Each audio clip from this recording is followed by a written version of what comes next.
زیارت عراق پارٹ 15 حضرت اون محمد جو ام المصائب بی بی زینب سلام اللہ علیہا اور حضرت عبداللہ ابن جعفر طیار علیہ السلام کے بیٹے تھے۔ ان میں سے یہ حضرت اون کا روضہ ہے جو کربلا کے باہر ہے، اور حضرت محمد کو وہیں گنج شہیدہ میں دفن کیا گیا تھا۔ حضرت اون کی ایج لگ بھگ 13 سال اور محمد کی ایج صرف 11 سال تھی، اور جب امام حسین نے مدینہ چھوڑا تو بی بی زینب تو امام حسین کے ساتھ سفر میں تھی، لیکن اون و محمد وہیں مدینے میں اپنے بابا حضرت عبداللہ کے ساتھ رہے،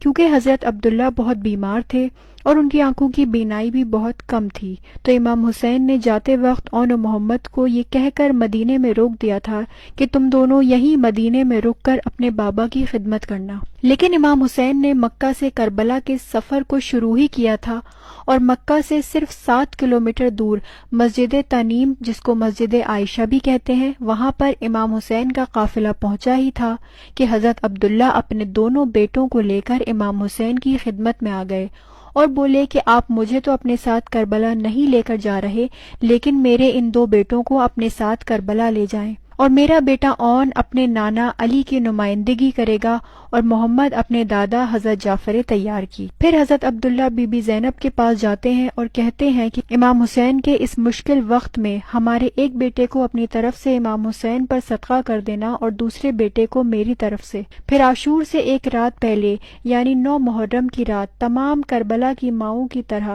بی بی زینب بھی اپنے دونوں بیٹوں سے کہتی ہیں کہ تم جعفر طیار کے پوتے ہو اور حیدر کرار کے نواسے ہو، کل روز عاشور ایسا جہاد کرنا کہ لشکر یزید پکار اٹھے کہ حیدر کرار میدان میں آ گئے اور جعفر طیار میدان میں آ گئے۔ اور اسی بات کو میر انیس اس طرح لکھتے ہیں کہ تم کیوں کہو کہ لال خدا کے ولی کے ہو، فوجیں پکار اٹھیں کہ نواسے علی کے ہو۔ اور پھر بی بی کہتی ہیں اپنے بیٹوں سے کہ اگر تم فرات کے پانی تک پہنچ جاؤ تو خبردار پانی نہ پینا جب تک میرے بھائی کا لال اصغر پیاسا ہے، جب تک میرے بھائی کی ننھی شہزادی سکینہ پیاسی ہے، میں تمہیں اجازت نہیں دیتی کہ تم اصغر سے پہلے پانی پیو۔ اور پھر وہ قیامت کا دن بھی آیا جس کو روز عاشور کہتے ہیں، اور جب یہ دونوں شہزادے امام حسین پر اپنی جان قربان کرنے کے لیے جا ہی رہے تھے تو بی بی زینب 2 امامے لے کر امام حسین کے پاس آئیں اور کہا کہ بھیا یہ ایک امامہ ان کے دادا جعفر طیار کا ہے اور ایک امامہ ان کے نانا حیدر کرار کا ہے،